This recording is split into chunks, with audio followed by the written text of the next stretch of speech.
بهش گفتم موهات کوتاه نکنی دم عیدا. گفت خود چرا؟ میخوام کوتاه کنم رنگشون کنم. بهش گفتم نکنی کار ناموزن. ما همین جوری عاشقت شدم، عاشق هر چی که مربوط به تونه شدم. اصلا میدونی تو شعرمونی و جرعه جرعه شراب خلق ما. بیدارم بهت میگم دست نبری تو کار خدا.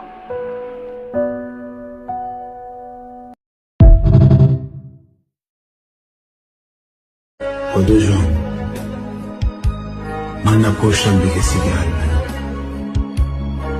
نه به کسی تکیه کردم، نه چشمم به کسیه.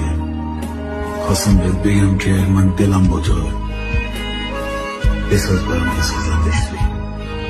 خدا شکر.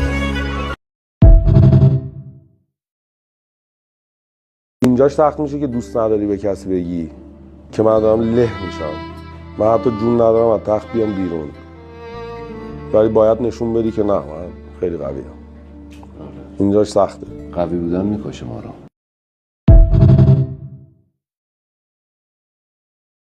میگم نه اونی شدم که مامان بابام میخواستن، نه اونی شدم که خودم میخواستم. میگم نمیدونم چرا همیشه بیشتر از سنم نگران همه چی بودم. با من از قوی بودن حرف نزن.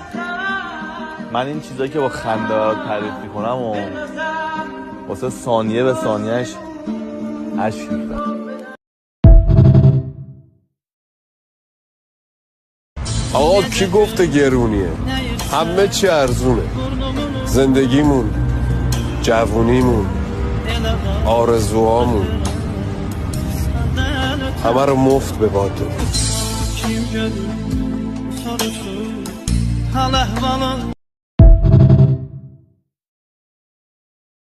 چشم به هم زدیم 11 ماه گذشت، 30 روز دیگه سال 1403 هم تموم میشه. ولی یادم نمیره ها، اونی که تمام امسال هر لحظه کنارم بود فقط تو بودی.